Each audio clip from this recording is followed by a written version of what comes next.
Rolling, rolling, rolling. Let's get this podcast rolling. Rolling, rolling, rolling.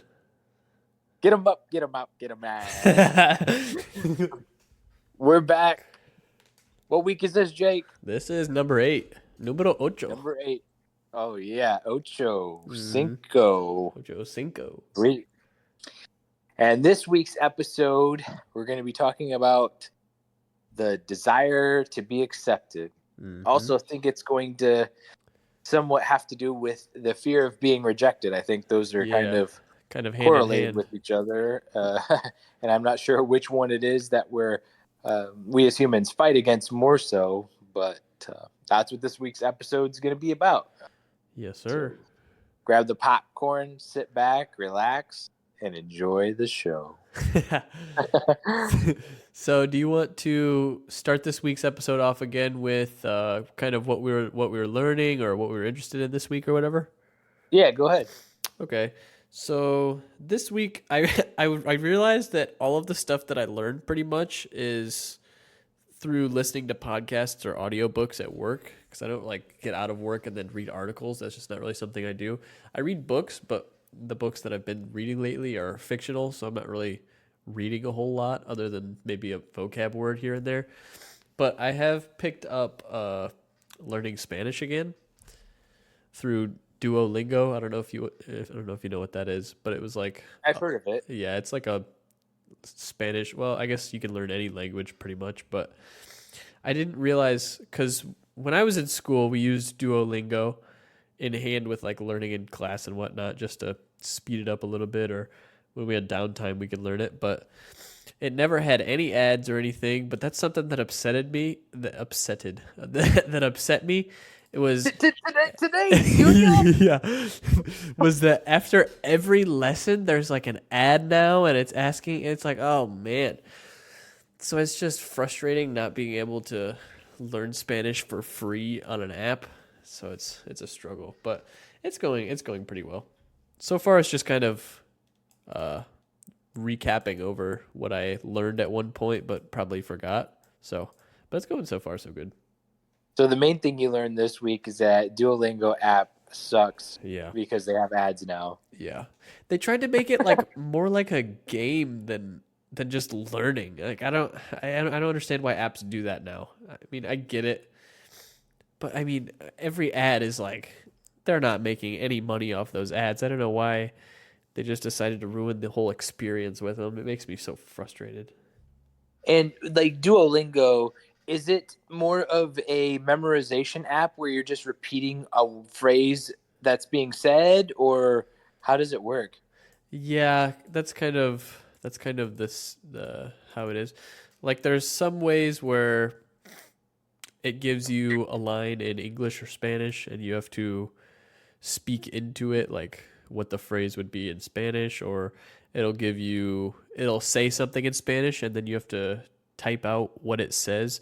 Because like the one thing for me is when I hear Spanish actually being spoken by people in real life rather than on the app, I'm confused because they talk so fast, and I can understand what they were saying probably if it was slowed down a little bit. But that's my whole thing, is recognizing what they're saying and being able to actually interpret it, and then before they go on to the next sentence, I'm still trying to realize what they said the last sentence. So then I get lost, and then at some point I just give up trying to understand what they're saying.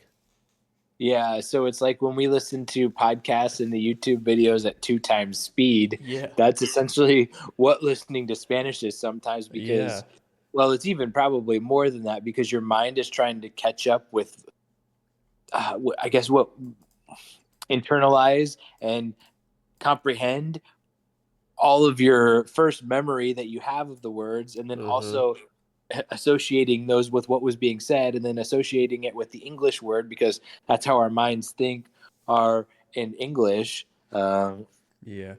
Because if you're listening in 2 times speed to a podcast or something, you hear the words, but you don't have to think about the words. You don't have to use context clues to realize what those words mean.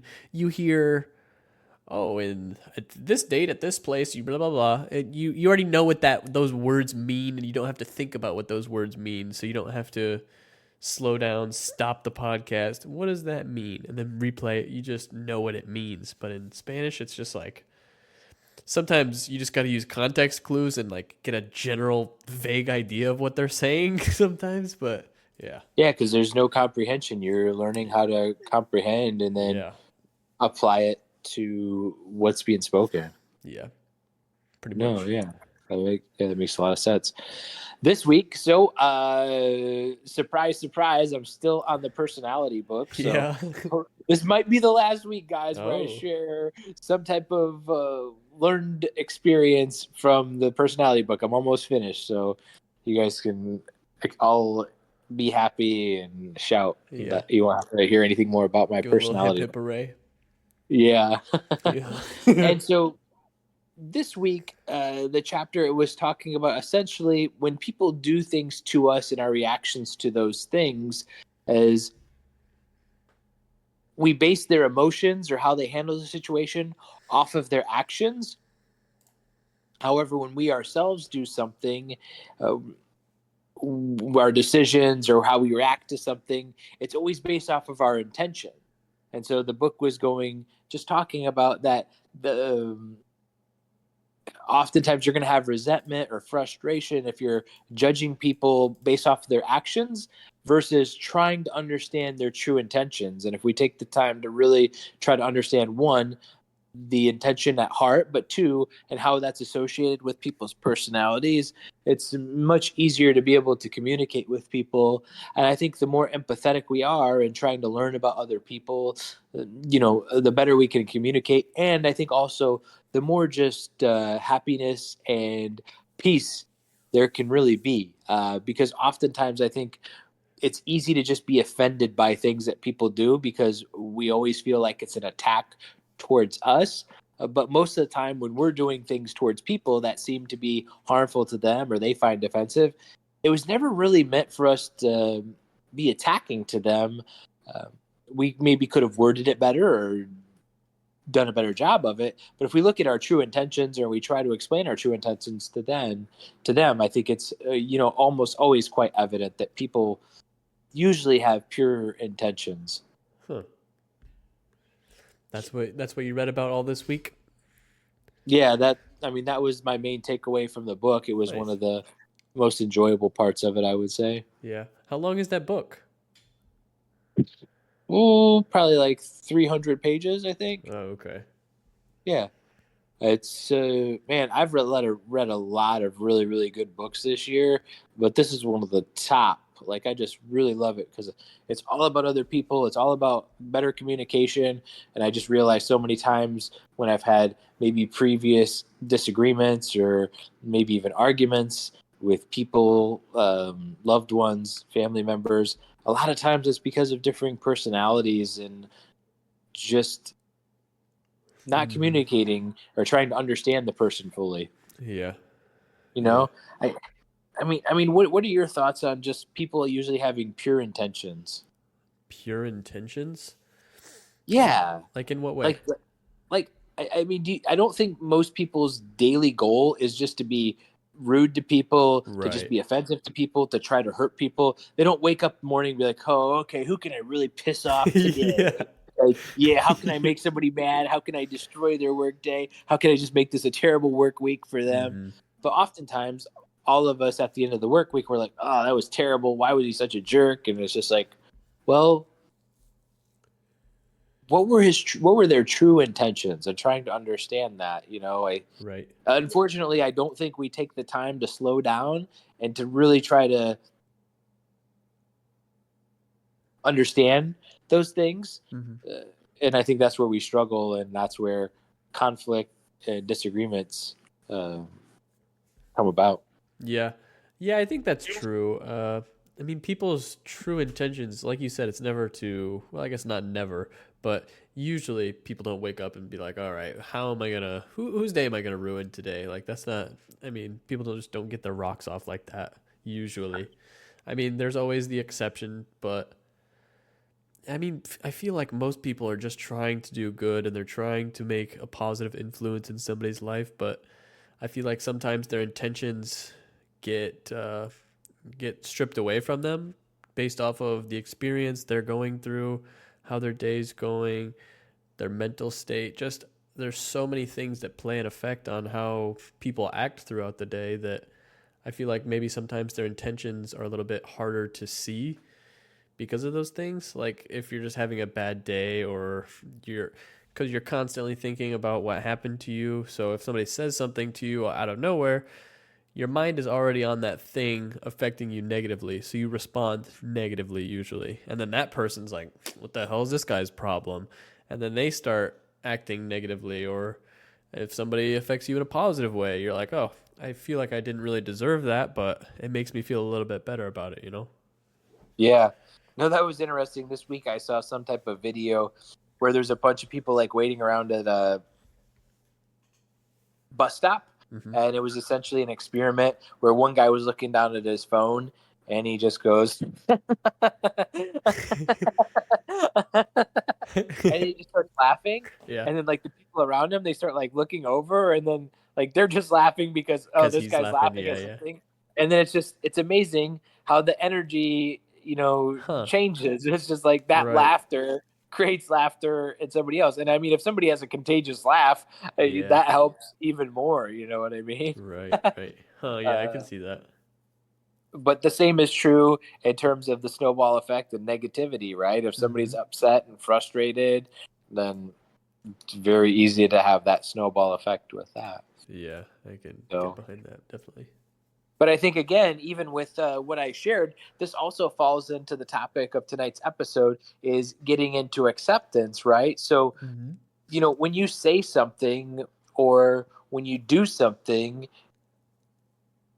nobody really wants someone to confront it or to call us out for being wrong. I would say for the most part that's true. If you are trying to learn or get somebody else's perspective on something, like you're trying to just make conversation and learn more about the other person, then maybe. But I feel like for 90% of conversation that's probably true. Yeah, and I guess I was thinking about maybe just sharing your opinion on a lot of things. Like, oh, that Yeah. did you hear that new song? Did you watch that new movie? Did you play that new Yeah. game? And every time somebody says, "Yeah, that was terrible," yeah, It's that like, was oh, horrible. it's like, yeah. Yeah. And as you continue to do those things, and every time you share things, if there's always that type of negativity that comes from a specific individual or a specific group, then it seems as though those types of people, they stop sharing Yep. because it's just not a very safe place to share or whatever that might be. Yeah, even if it's not that it's not a safe place to share, it's like, I mean, you don't want to have people crap on your ideas all the time. Like you say something that you like and everybody's like, "Oh yeah, that sucked." But don't offer anything in return. It's like, "Oh, well, thanks for that." Like, it's not necessarily that it's an unsafe place maybe. Yeah, I guess that would probably constitute as an unsafe place. But yeah. Yeah, because I mean, every goal in life is to try to have happiness or joy or some type of fulfillment. Right. And if it's just never a place where you have a negative Nancy or something like that, that is just always just getting put down or shut down, like, then I think that's where we all start just going into our shells and we just stop, Yeah. and so that's why it's so important to be in a workplace, in a relationship, even amongst your family, to where you feel like they accept what you have to say, even though they may not agree with it, that Uh-huh. they're empathetic and understanding of those things, to just have feel like a safe, conducive place to where you can just share who you are. Yeah. And I feel like if you are in a scenario where even if when you're really young, you start sharing your opinions and your beliefs and everything like that, and you're around a bunch of people who don't necessarily, it's just a toxic environment where people just basically just kind of disagree with you without any form of conversation. Nothing just basically, oh yeah, I don't like that. I think that's, or I think that song sucked, or just stuff like that. I feel you share less and less, and then no matter who you're talking to, you just stop sharing at some point. And it takes a lot longer to say you meet somebody and they're super interested in what you're saying and they like to listen to what you say and they ask for your opinion. And I feel like it's harder and harder for you to share. It takes more time for you to start sharing again than it does for you to be the person that shares and to stop sharing. Once you feel like you've been cut off, or Yeah, yeah, you've gotten to a point where you've went in your shell. yeah. Yeah, because really what it is, it's a trust barrier, right? So Mm-hmm. you've labeled someone as not being able, you don't trust to be able to speak wholeheartedly from your heart. And because of that, it's going to take more trust of, being able to speak and not feeling rejected to be able to continue with those words and sharing those ideas. Right. Yeah. And I guess something that I've been working on lately over the past couple of weeks is when I used to work at the rat farm, people would talk just to talk, and I would just sit there and kind of agree with them and listen to whatever they had to say without really contributing anything to the conversation because, well, to be honest, a lot of the time the conversation wasn't really about anything. They just wanted to sit there and talk so they didn't have to work. But lately, when I'm working around people now that can talk and work simultaneously, and I've seen myself asking more questions and trying to understand their opinions on things more lately just because I don't know, they have a conversation, they have a topic of conversation rather than just trying to get out of work, I guess. But I guess that's something I would never really do. I would always be the person that just kind of sits there and kind of listens to what they have to say without offering anything in return in the conversation. And it's amazing how long people will go in a conversation with it being so one-sided. That's what I learned at the rat farm. It's people will sit there and talk and talk and talk, and you do not have to say anything back at all. But Really? yeah, oh my goodness. Sometimes I would just sit there and I wouldn't even have to even be looking at them. They just keep talking. But I have been better. I've been trying to get better at conversation and actually contributing to conversation, and it's been a fun process. Which, and this is one thing that I realized, that the quality of your questions enhances the quality of your Yeah. quality of your ability to be able to learn what's being talked about. Because if you actually start asking really deep, good questions, you're able to ask questions that will help your mind understand fully what's being said, and it just progresses your learning at a so much higher speed. Right. And on top of that, the deeper the questions, the better the questions that you ask, it makes the other person, it lets them know that you're interested in the conversation. So it makes them more excited to talk about that topic. And when they're more excited to talk about it, it's a lot easier to learn from somebody who loves what they're talking about and is excited to tell you about, oh, yeah, I experienced this and this and that. And you're like, oh, wow. And then you ask good questions. They're much more happy to share. The only downside to that is if you're asking a lot of questions about somebody who loves to talk about something, Uh-huh. but they're not very educated on the Yeah, subject matter. yeah, So they're that's just true. making up a whole bunch of crap. And Yeah, they don't know any of it, or they're just regurgitating it from someone. That's why, you know, I've always wanted to go see Jordan Peterson live, yeah, mainly because I would like to be able to ask him questions. And, I started wondering, I used to be somewhat of a tightwad when it came to spending money, yeah, and yeah, I've yeah. started realizing that the worth of a ticket to go to one of his events, let's say it's $75. Hmm. Yeah, okay, I'm going to get some education, but let's say there's $1,000 ticket to where I could sit there and I could ask him one like a questions for a whole hour. Uh-huh. could you could you imagine the difference of how much I would learn versus that on that $75 ticket of him just Right. going and presenting a talking and talking to a general audience? versus how much I could learn if I'm able to ask him specific questions about everything that he's ever said so that I can fully grasp and understand them. Like, it would just be like, wow, like I would have just advanced into a Jordan Peterson expert probably tenfold in that time Right. of being able to ask him deeper questions and really have a full understanding. Right. Because I mean, yeah, he can put on a lecture, but it's to a certain extent, it still has to be to where the general public is interested in what he's saying, or not necessarily the general public, just the people that are buying tickets to his shows. It's something that he wants to be broad enough to make them interested, but specific enough to make them feel that it's worth to spend the ticket. But if you can have a one-on-one session with him, you can basically specify as deep or as vague as you want and just get question after question that way. And he doesn't even have to make it broad enough for a general audience. It can just be specified to one person.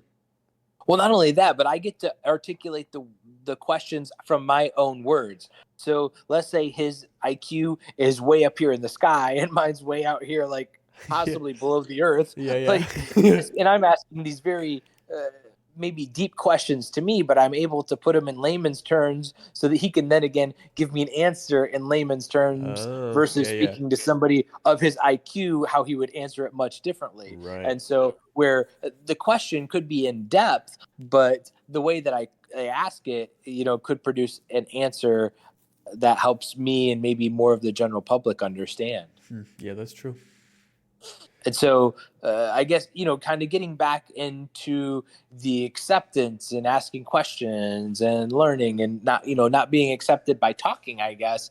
I would say, throughout life, that's been one of my biggest struggles is when I think I shared previous episodes about going to church, maybe having slightly different religious beliefs than the people I would go to church with, where we would line up with some things, but on other things we wouldn't. And I was able to accept them for their beliefs. I could understand where they were coming from, but there were just specific things that they weren't. And so whenever I would bring up those things like, no, I'm not going to celebrate Christmas, or this is why I don't eat pork, it was like, oh, well, this is why you should, and this is why you don't have to worry about those things. It's like it was always them trying to change Yeah. me Yeah. and trying to tell me why what they were doing was okay Yeah. versus accepting my beliefs and the things that I was saying and the conclusions that I was bringing up, and being willing for us to be able to be in community, but that was creating a dividing factor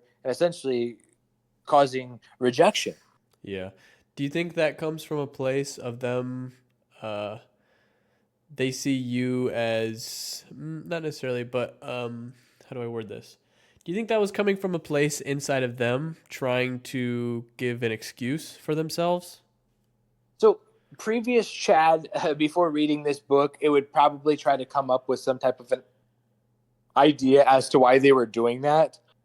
But truthfully, I think the only way to really know people's individual intentions is by asking and trying to Yeah. understand where their heart is. And so it's just so difficult to try to answer those types of hypothetical questions. I've Yeah, really that's tried true. to stop doing that because it's so easy. Like, oh, what did they mean by that? What was like? I don't know. Why don't you go ask them? Yeah. Like, you know what I mean? It's just like Yeah. it's like why do we do that? Why do we create these hypothetical ideas of what we thought somebody said or what they meant by that, and then we go, you know, 5 years later in our heads, it's like we had a whole full blown conversation about what we thought they meant about something, and now we're all pissed off. You know what I mean? It's just like what Yeah. the heck. I like creating hypothetical scenarios. Not necessarily about what people think, just I'll be talking to my wife sometimes and I'll come up with a hypothetical and she'll be like, that would never ever happen. But I was like, yeah, but what if it did? What would you do? And she gets so mad at me. She just stops answering them after a while. It's like, oh. I like No, so hypotheticals. this is interesting because I mean, my whole life I used to live like that, and Mm-hmm. it was all hypothetical questions. It was all me having these ideas in my mind about what are these people saying about me, and it was Mm-hmm. everybody was talking about me, or what did he mean by that at work? Like, why were they like that? And now I've Yeah. been able to just breathe, be in the present, and just blow things more off where it was just something that went by and it happened. And it doesn't have to have some type of correlation with me and who I am. It doesn't have to be towards me. Yeah. That's something else that's very interesting to me is people remember people have memories of, say, I have a memory with you that you said something and it's so vivid to me and I've held on to it for so long, and it's just something that is very specific and I remember exactly what happened, and then I bring it up to you one day and I was like, "Do you remember when this happened to us?" And you're like, "What? I don't remember that at all." And it's just like, "Yeah, you were there and I did this and that." And it's just so interesting to me how people remember certain scenarios, but then at other times they talk to those people and they don't remember it at all. So it really makes you think, it's like all those things you're overthinking about, how many of those people are ever even going to think about that situation ever again? How many of them even thought about it when they were doing it in the first place? Like, they could have just been thinking about something completely different and that was just their automatic response. And you're sitting there overthinking about it. It's just, yeah, I think about that a lot. Yeah, just letting it sit and fester. And then the more it festers, the more you think about it. I mean, it's the same way with learning, right? The Mm-hmm. more time you spend on learning, the more you're going to learn, the more you read, and the more you allow these ideas and these thoughts and these conversations in your head to ruminate, the more fresh they're going to be. And the more you remember them, and the more present they are, and the more they create this story. And then they sit there, and then you continue to question the story about, oh, well, what, and then the anger, the emotions that start getting tied into it. It's just it's a downhill spiral. I was listening to something recently where it talked about some of the like number one causes of depression and anxiety, and it has to do with people being disappointed about their lives, Mm-hmm. and they continue to sit and let that fester. They continue to try to think how they can not be disappointed with their lives or why their lives are so miserable, why they're so terrible, instead of going out and just being productive. Maybe it's going to the gym, maybe it's just going out and being around people.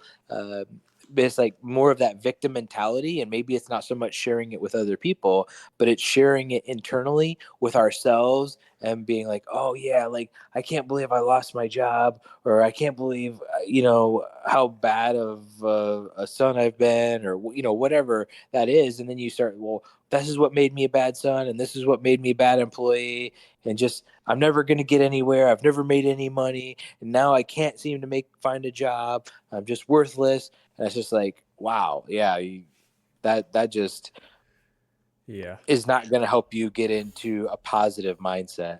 Yeah, it's very easy to snowball that way.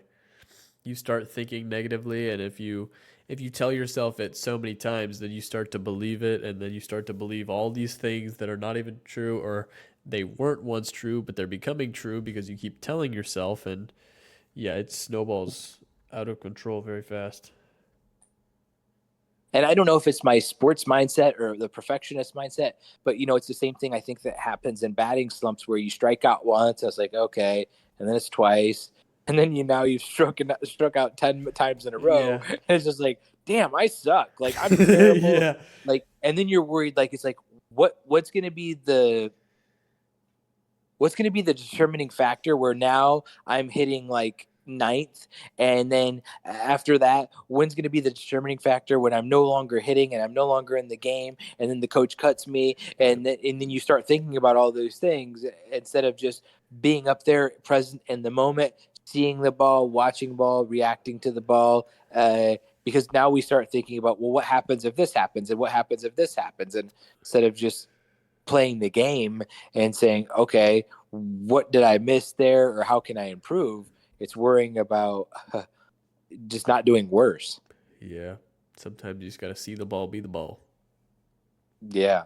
If I know what that means. I have no Yeah. clue. If you could dodge a wrench, you could dodge a ball. So Yeah. That's dodge. that's what? That's from dodgeball, right? Yeah. Yeah. Patches O'Houlihan. Yep. That's a true classic. But But yeah, where do you go ahead. think the desire to be accepted stems from? Well, I think it has to do with just human nature. I think that community is something from the very beginning, whether you're religious or and even animals, you hardly ever see animals not in packs Mm-hmm. or not around other animals, being in a close knit type of community or something like that. I mean, even lions, right? The king of the jungle, you don't just see one out by itself. Even when they're hunting, you have one laying over here and then there's a group, but they're always together. And I think it has to do with familiarity. Mm-hmm. And I think, what I was going to say is growing up in a small town, it's difficult when you have maybe differing beliefs than where you grew up, just slightly, because that's really the accepted norm. Like the town that we grew up in, not as many people move out and leave from there.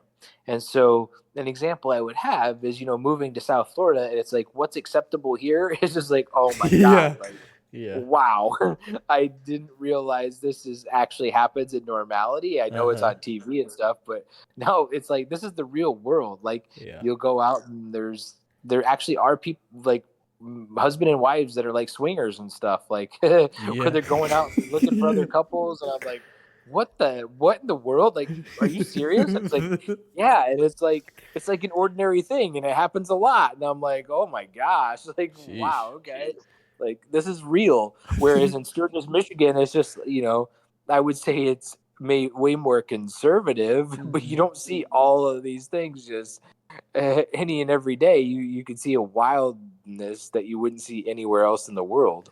Yeah. Just people being people. That's raw. Right. So it's that sense of belonging. Right. Yeah, I think just us being humans it's just in our nature, like you said. I mean, we're very communal based creatures, and the sense of feeling like seen and accepted and just being a community is such a huge part of just being social. I think Yeah. do you ever wish that it was like you could just not have any technology and you could just, I don't know, live almost like Amish people.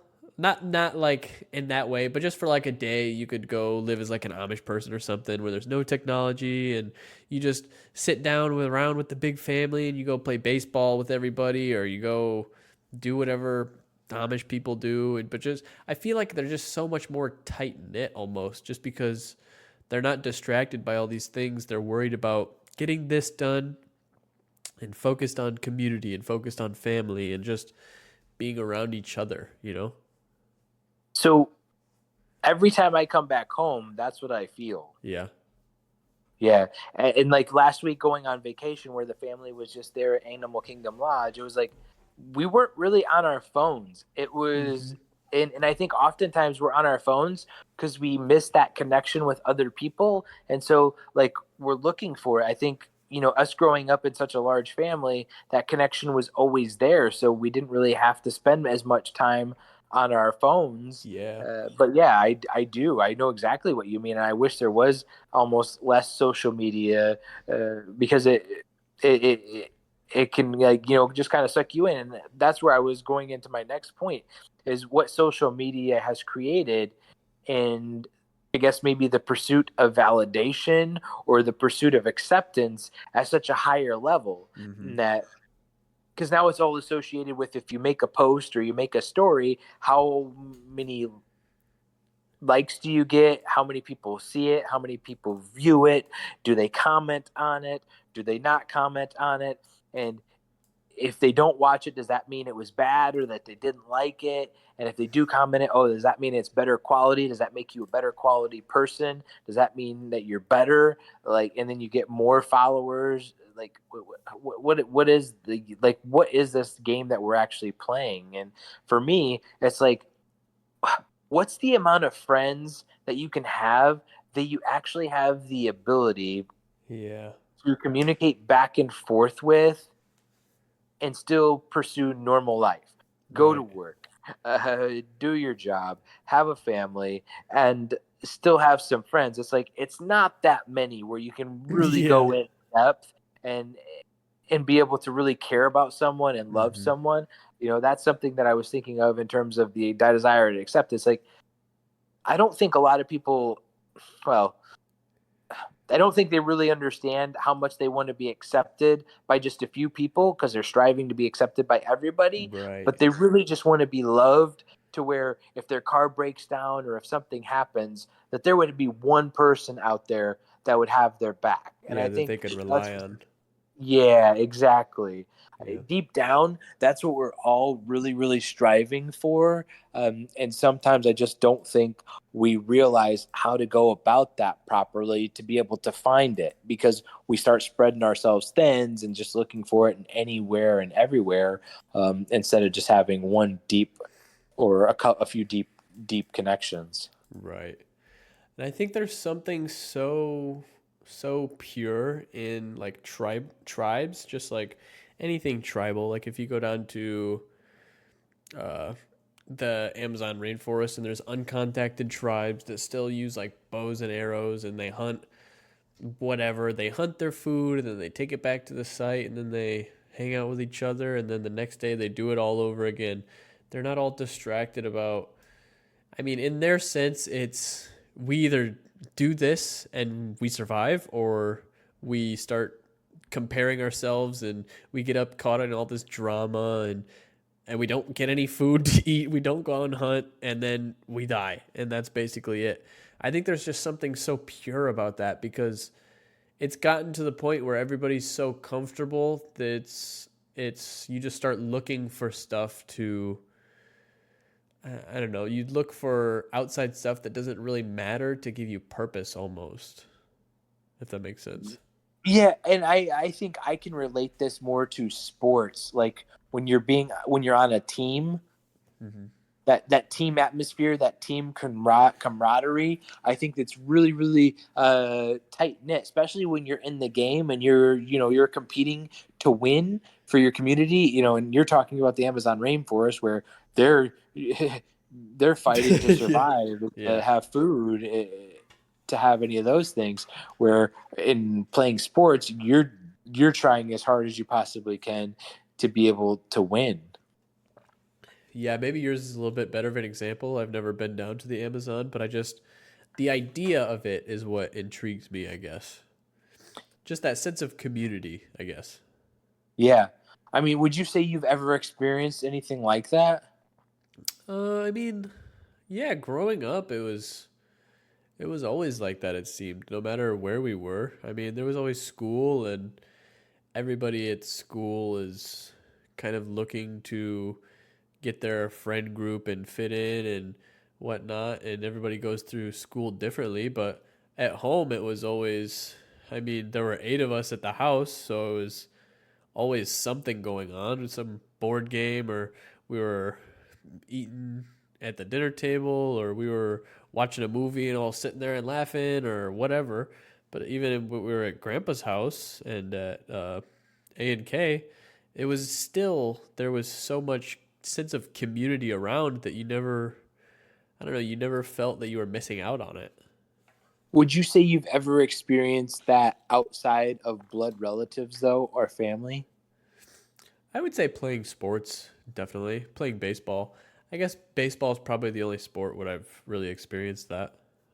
Okay, so I would say mine being in church, that it was a very family oriented, and I would say that was to a very heightened degree because again we were all on the same level of a religious belief, which was essentially a closeness to God, whether you believe that or not. Right. I'm just saying that there was more um, focus or intention, and it made it feel like it was superior because we shared this same closeness not just with each other but with the creator of the universe, Hmm. so it seemed as though it made it more powerful and more special than maybe just a family blood relative community. So that was for me quite interesting because those were people that I felt like at one point in time where even though they weren't blood relatives, that they had my back, Right. that they would have taken a bullet for me. And at this point in my life, I think the only people that I could probably say would do that now would be people who are blood relatives, Right. um, versus just some other person who we share some type of a connection with. Right. And I mean, I think that's really special to be able to create something like that with people who aren't blood, you know? Yeah. Just to feel that bond, that sense of community, I think it's so huge. And Yeah. feeling the lack of community, if you don't have that in your life, it's very, I don't know, you're just constantly searching for that, I feel. Or even if you're not constantly searching for that, you're kind of distracting yourself and focused Yeah. on something Yes. else. And the one thing that you have to be careful with that, because it's so special to be part of that community and it feels so good, to where you start focus on people pleasing and you don't set boundaries. Mm-hmm. And that's where I would say the struggle came inside the religious setting, is that the person who was the pastor or the leader The cult leader. would be, yeah, would be able to control people by the things that he would say, because it was essentially, in a religious system, it's thus saith the Lord, and that gives it more power. It makes it more special, makes it more authoritative, to Mhm. where it's like, oh, I should really consider this because this could be God speaking to me. And that's where you have to be really careful, because it's like, are you doing this because this is who you are, or do you just want to not offend this person, and do you want to continue to be able to be in this relationship, and you know that if you go against that, that relationship will end. Was it ever like the leader was saying something and was saying, this is God speaking to me and I'm just speaking to you what he told me? Was it ever stuff like that? Oh yeah, oftentimes. And that was something that said, yeah, you know the Lord laid this on my heart, or I feel like God told me to do this, and those types of things. Right. Do you ever feel Yeah. like there was like ulterior motive behind those things? Like, 100%. yeah, Yeah. yeah, Yeah. Yeah, based on the fact that it had no benefit as me, but you could see the benefits of that how had for people them. doing these things would affect them, or give them, even whether it's even anything physical. It was definitely the ability to give more power, because as you continue to say those things and people follow through with just doing what is said, that's going to give what you're saying more credence and more power, to where it's a manipulation tactic, to where, I don't know if you've ever heard where you continue to push someone to do something that they don't want to do, and so you start off very easy, and Mm-hmm. it's like boiling a Like frog boiling a in water, frog? right? Yeah, yeah. Yeah. It's Yeah. like, okay, well, I'm gonna see if I can push Jake. Okay, Mm-hmm. well, that didn't upset him, so tomorrow I'm gonna hit him on the back. Okay, well, that didn't upset him. Tomorrow I'm gonna hit him in the back of the head. Okay, that Yeah. didn't. Okay, and then it's a gradual process, where you, as the individual that get hit, is like, man, like, I didn't like that, but it wasn't too bad. And then the next day was Yeah. something. And it's like, well, if you continue to allow and allow and allow, then you're getting punched in the face. It's like, oh, well, I Mm-hmm. didn't say anything yesterday, so I'm not going to say anything again today. But Yeah. and that's where the setting boundaries is really, really important, man. So even though there's a huge desire to be accepted, setting boundaries is just so important as to what we'll allow. But again, it has to do with us establishing what those boundaries are, and trying to decide, what that is. Right. And then at some point, if you didn't set boundaries in the first place and it's gotten to maybe past where your boundaries would have been initially, you need to kind of step back and rethink what's going on, and eventually at some point put your foot down and be like, no, this is not okay. I didn't set boundaries at the time, but I'm setting them right now, and this is no longer acceptable.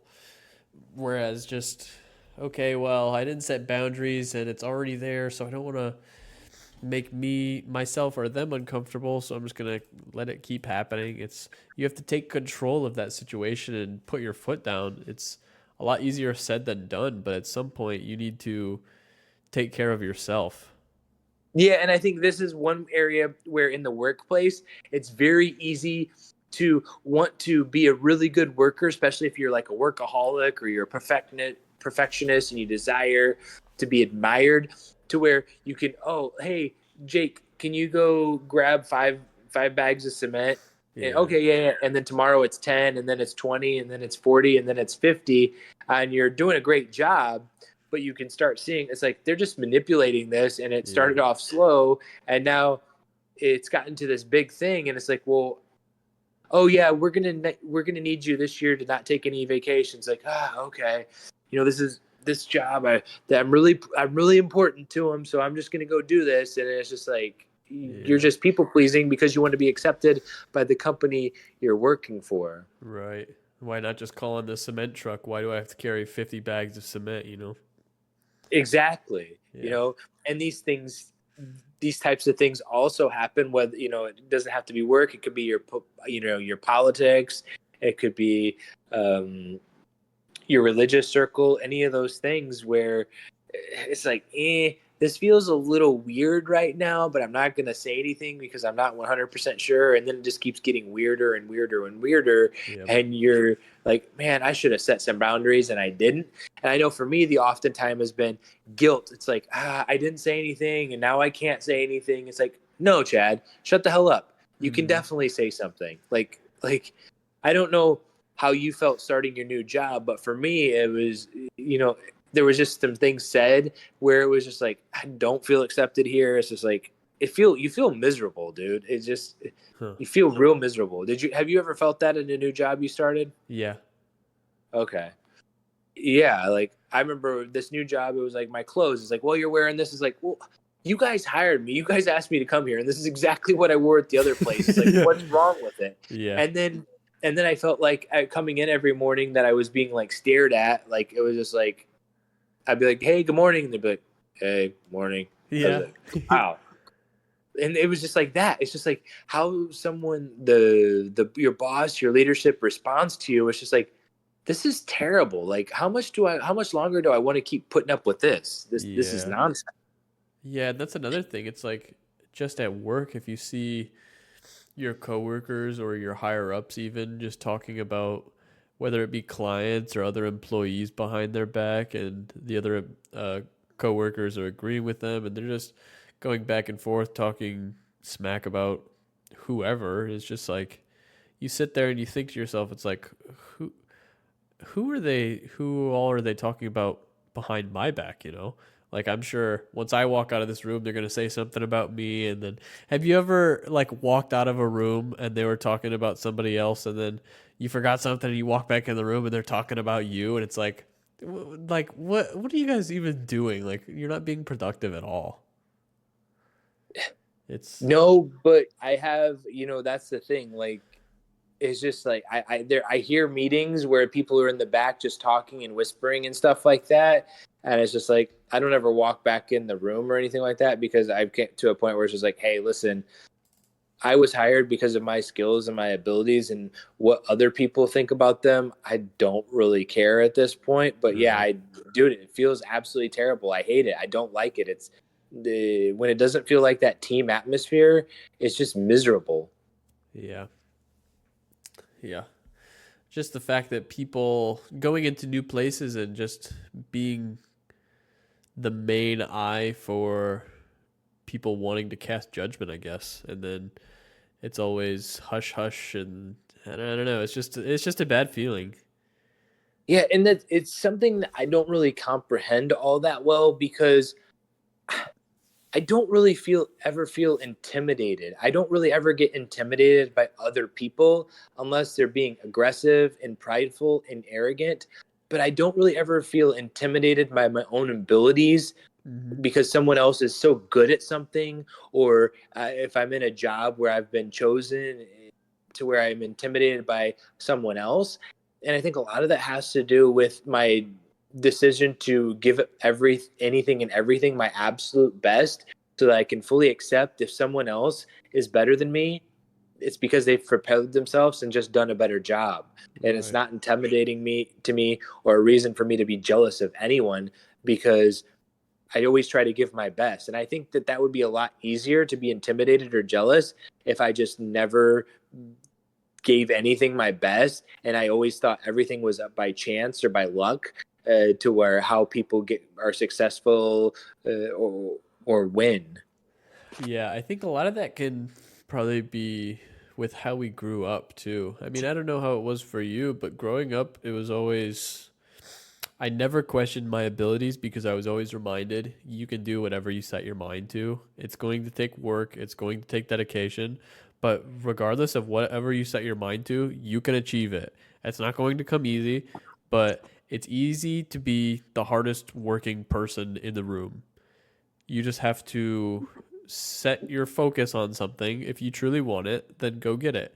So it's never been a question for me, at least, whether I have the abilities to do it, but it's rather, is this something that I want to pursue? And if so, how much of my time and effort do I want to put into it and stuff like that? So yeah, I can see where you're coming from. I never really feel intimidated either because I feel like it's just a confidence thing, and we were raised to have we we had a good example of what confidence looked like, and confidence was instilled in us. And I feel like probably a lot of people didn't have that growing up, so they don't necessarily know their capabilities. Yeah, it's been very interesting. So for me, like, I enjoy lifting, and I just enjoy going to new gyms.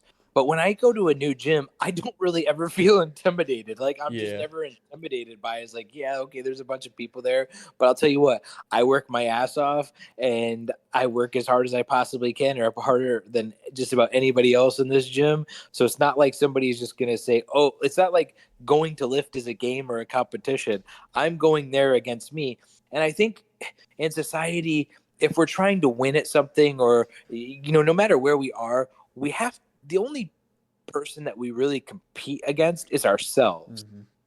Like, we don't compete against other people, because other people have different natural talents, strengths. They've been brought up in different surroundings. They have different world beliefs. It's just not accurate to ever try to compare yourself or compete with other people. You always have to compete against yourself. Now, you can use their standards and what they're doing. Like, if I wanted to be really good at basketball, and I was sitting on the couch, never getting up and shooting Yeah. free throws, Yeah. and then there's Michael Jordan, I would probably start looking at him and comparing myself. Yeah, what am I doing compared to what he's doing, in terms of that? But in terms of the results, that you can't really compare your results to someone else's. You have to really, I think, when it comes to comparison, it has to be the effort that you're making to do whatever it is you want to do.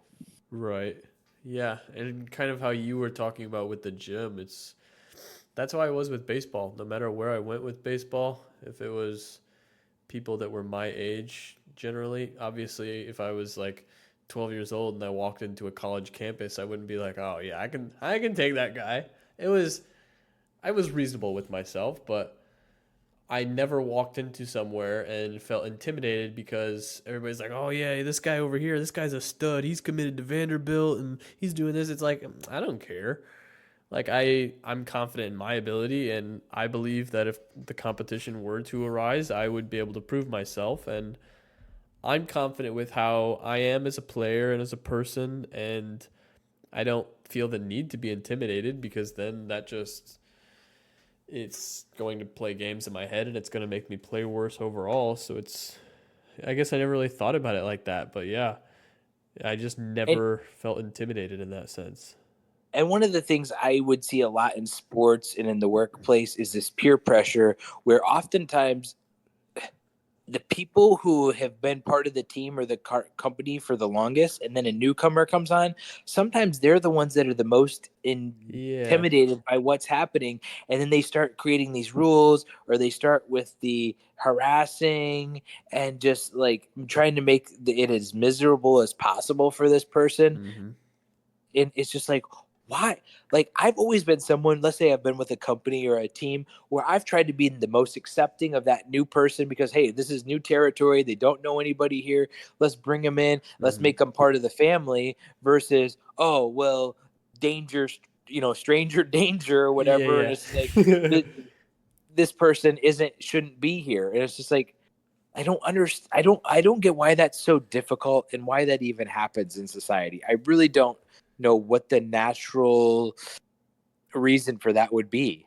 Yeah, I feel like in that situation, a lot of the time I see people that have been at a company for a long time, so they have seniority, and then a new person comes along and say that new person is really balls to the wall about it. They're working as hard as they can, and that the person that's been there for a while, they see that and they're like, this guy's gonna make me look bad, so I'm just gonna start rumors or whatever and try to put this person down to where they don't want to work here anymore because they can't make me look bad. So it's, I don't know, if you're a hard worker and you're around people that are chit chatting all day and not getting anything done, there are a lot of pitter patter, not a lot of let's get at her.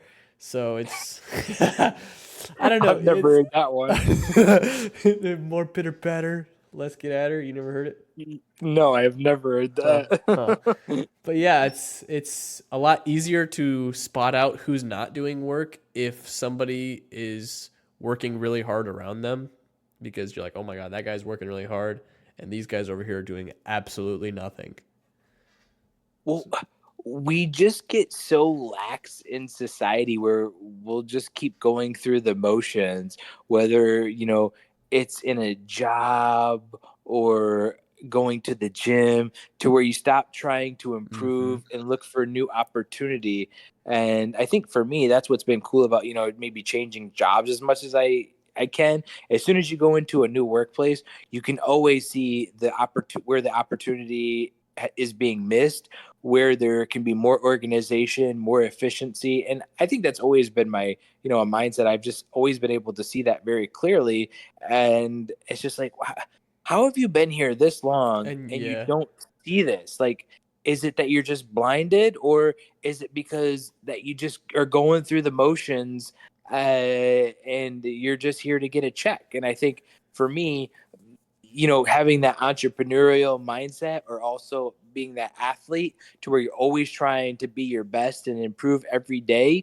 And if that's how you look at a company, or even your marriage or your family, it's always, if you can always put that at the forefront of your mind, like, how can we improve? How can I be a better son? How can I be a better brother? How can I be a better dad? How can I be a better husband? Like, if mm-hmm. you put that at the forefront of your mind,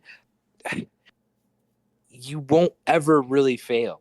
Yeah, there's not a limit to how far you can go. Right. If you put it at the forefront of your mind and you're realistic about it, and you actually, are willing to look at yourself, and see what you're doing. Now, if you just put it at the forefront of your mind and say, I'm great, and or an arrogant Mm-hmm. punk, then, Yeah, well, that's not yeah. going to work. But That's kind of like the thing we were talking about religion. It's if you believe in something and you really truly believe it and you live your life around that, then you're going to reap the rewards. But if you just say, "Oh yeah, I believe in this religion, so I'm going to heaven because I believe in this religion," but you don't really believe in that religion, then you're not going to see any of the benefits from it. right. Yeah. Yeah, you're just going to continue to go in the motions. Nothing's going to ever change. Uh-huh. But and that's somehow where people get this in their mind, where that's okay, and it's this robotic system to where they've somehow told themselves that this is what it means to go to heaven, and it's all right. And I don't know how you do that, but somehow I think it's called compartmentalization, Yeah. and somehow people are able to do that. I'm not able to do that very well. Huh. Mm-hmm. But like, what do you think is more important? Is it the desire to be accepted or the fear of rejection? I think it's the desire to be accepted. I think that everybody needs to feel accepted in some way. I mean, everybody's going to deal with rejection. That's just kind of there's death, there's taxes, there's rejection. Everybody's going to deal with it regardless of how far out there you put yourself. But the feeling of being accepted, I feel like it's something that it's almost a requirement. Like in order to live a good, healthy life, you need to be accepted in at least some area of your life. If you don't, then it's going to I don't know, it's just going to negatively affect your life. But can you really have true fulfillment unless you're accepted by the people that you want to be accepted by, or have that acceptance that you want? For example, let's say that you're, um, oh, I don't know. Uh, let's say you want to be a professional baseball player Okay. and you get acceptance from a little league baseball team and everybody praises you and acknowledges you and gives you that admiration, but you never have a college coach reach out to you with any offers or a professional coach reach out to you and any offers. Is the acceptance that you get from the lesser team, is it as valuable, is it worth anything because you're not getting the acceptance that you actually crave from what it is you want to do? Huh. I think it's the people that are accepting. I think it's valuable to decipher the people that are accepting you because you're getting a minor league offer, and the people that are accepting of you because they see how hard you've worked, they see everything, they see your willingness to, they see your passion, they see your desire. I feel like it's important to differentiate the people that will accept you for who you are, whether you don't accept that offer or you go to play college at a whatever kind of school, whether you are just a walk on or whatever. Whereas the people that are accepting of you because you got a minor league offer, those people aren't really accepting of you. I feel like that's just kind of a, oh, this is really cool. You got this. So good job. But it's more so the people in every aspect of your life. I feel like people can't really accept you in one area and not another. They are either accepting of who you are in every aspect or they're not. Yeah, and I agree with you. I would say I had previously had this struggle to where I wasn't as concerned with getting acceptance or being accepted as I was about the fear of being rejected. And so I would do everything I possibly could would be to please people, to make friends, even though these friends didn't really seem like they were people I really wanted to hang out with, or they had any interest in hanging out with me. Whenever I would see them at the gym, I would always still try to reach out and say hi, or be ask them if they want to go do something. And then after maybe 20 times of asking them want to go do something, and they're always busy and stuff like that, I realized it's like, all right. But that feeling of rejection, I absolutely hated. And one of the main reasons I asked this is because in society today, with social media, with review websites like Google Maps, is that the amount of damage that we can spread towards one person, towards one business, towards one product is astoundish. And like, let's say me and you, we were talking last week about making up make believe stories Mm-hmm. about aliens or Right, whatever, right, right. but it's the same thing. Is creating a lie or a rumor about someone can spread so quickly, and oftentimes those rumors spread quicker than if I was to say something positive Yeah. about Jake's been the best brother that I've ever had. I appreciate everything about him. Or if I say something negative about you or what you did, that's going to spread so much quicker, Yep. and it just disintegrates your name. It's like, like, take, I'm not saying that President Trump is good or he's bad, but it's just like, one small thing that the news or that propaganda brings, and it just spreads like wildfire. And some of the things may not really even be true. And it's just, Right. it's really sad how bad negativity spreads versus positivity. Right. Yeah. And so Something. for me, I Oh, go was ahead. always guarding myself from that fear of rejection, or just that I would always hope that people, they don't have to speak positively, but I would always hope that people just wouldn't speak negatively of me, because that just really feels like that hurts a lot more than the pleasure of somebody saying something nice Right. about you. Right. And it's one thing to say something negatively behind your back. There's a difference between saying something negative and being constructive with criticism. And being a realist, as like, you don't want a bunch of yes men around you, because that's a very artificial feeling where everybody just agrees with every single thing you say. It's like, okay, how much do they actually agree with, and how much are they just saying that they agree with because they want me to give them a high five or something? I don't know. But it's important to have people in your corner that give you good constructive criticism and say, hey, maybe this or that or whatever. You know what I mean? Like, something that I've been saying recently, like, I've been telling my wife, like, this this right here is what matters. Like the connection between you and I, this matters. Like, all the decisions that you make throughout the day, everything you do at work, I mean, yeah, it matters because you're spending your time doing it. It's something that you care about. That matters. But at the end of the day, if that job stopped, like if your boss decided, hey, this work's going to shut down, it doesn't matter. But like, the people, the relationships, your family, that is what matters. And I'm going to support you no matter what you do. I obviously want you to be the best person that you can be, but I'm going to support you regardless of what you do.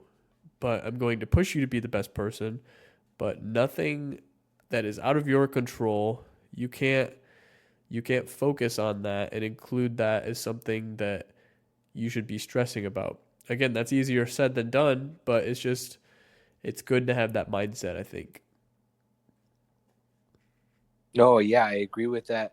But just like you said, it's much easier said than done when you have that burden, when you have the worry, and the finances. And so Right. as we go over all these topics that we've talked over tonight, as we bring this to a full circle and we close out this episode, real true acceptance, it comes from self acceptance. It comes from accepting yourself, who you are, what you've done. Now, obviously, you have to be honest with yourself, and you have to look at yourself in the mirror and be able to say, I gave this my best. But true acceptance, self acceptance is true acceptance. And it's the only thing that really matters in life. And that's what we have to get to a point to where we can accept ourselves. I know that I used to be worried about, like, oh, well, my friends may not like me because of my car or what I'm wearing or um, what my house looks like. And I was comparing myself to all of these things. And it's like, I have to accept Chad for the car. Is this acceptable? Is this car acceptable for me to drive? And if I determine it is and others don't, then those aren't for me. Those aren't people that I want to spend my time with. Mm-hmm. And if these clothes from TJ Maxx or Marshalls are acceptable to me, and I like how they look, and I like how who I am with them. If they're acceptable to me, but they're not acceptable to other people, then those aren't people that I choose to be around with or I want to be around with. Right. And man, dude, once you can come to that realization and you can truly accept yourself, and when you're looking for friends or whoever, and you realize that you don't have to try to be someone you're not. Now, I'm not saying you don't try to better yourself or you don't try to continue to progress and improve, but you're when it comes to the small things and what separates you and makes your personality unique, and you feel that you have to change those things to be okay for someone, that's not self-acceptance, you Mm-hmm. know. Mm-hmm. And that's what, man, I'm still learning, what true self-acceptance is at the age of 40, and how I can go into a gym and just kind of look straight in my face and hit the weights without, like, trying to see if anybody else wants to talk to me or anything, and just being comfortable with myself and who I am, and leaving the gym. Now, obviously my personality is much more geared towards wanting to be around people, but If it's just a bunch of people who I don't care about, who are jerks and they're not very friendly, then I should be just fine going in there, doing what I've went in there to accomplish, and getting out without saying a word to anybody. Right. Yeah. I think that's a good And closing note there. I mean, that's where life comes from, man. Yeah. That's where you really find purpose.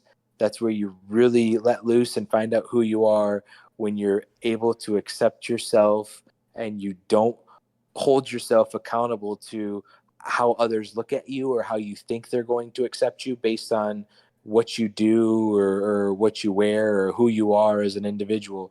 Just keep pursuing and pushing yourself to be the best that you can possibly be.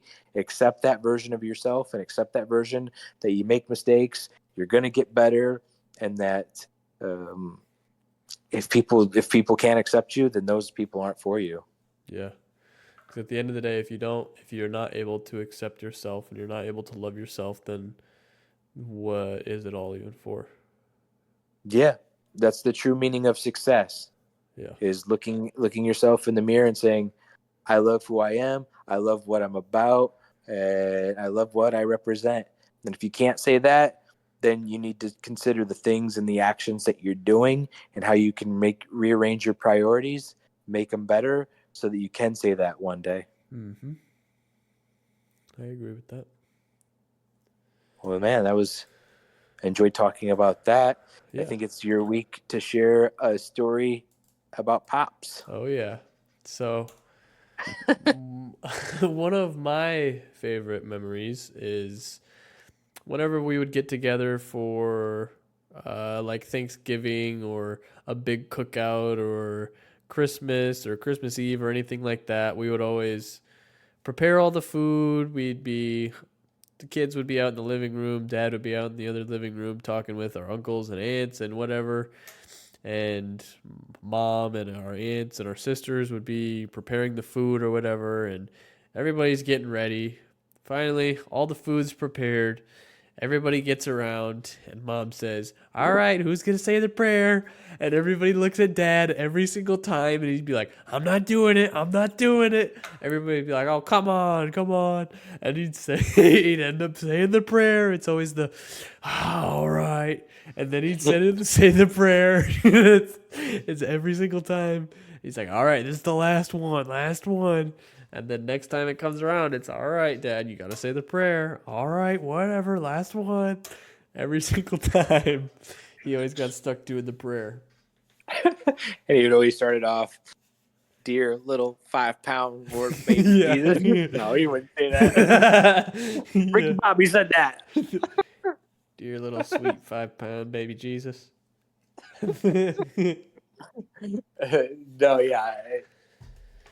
Yeah, you'd always act like it was this great big duty. Yeah, Okay, yeah. why does everybody always ask me to do it? Yep. Yeah, it's like, oh yeah, Dad, it's just so terrible, isn't it? Sorry that we appreciate you being able to say grace. That's Yeah. our bad. Everybody put in all this hard work, and you have to stand up there for 30 seconds and say a prayer. We're so sorry. Yeah. Oh yeah, Yeah. it's a lot on his. Oh, yeah. But well, we made it through 8, Jake. We're 2 away from 10. Been super excited. I appreciated just getting to talk to you, Oh, yeah. hear your thoughts, and we hope everybody's out there listening. We'd love to hear your thoughts and ideas for future podcast episodes. And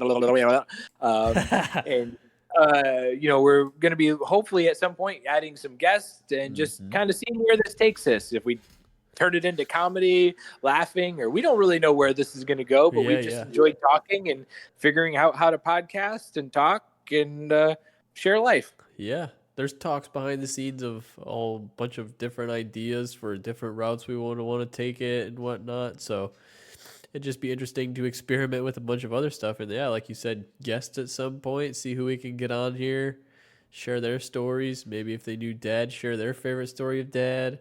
I think it could be a lot of fun. Yeah, because I'm sure there's plenty of those that we probably haven't even thought about. Yeah, yeah. Most of those probably involve foul language, though. Yeah, So yeah. we're trying to do a family-friendly episode, folks. Yeah, yeah. But thanks for joining us for week 8, guys. We'll catch you on the flip side. See you next week. The flippity flip. See you later.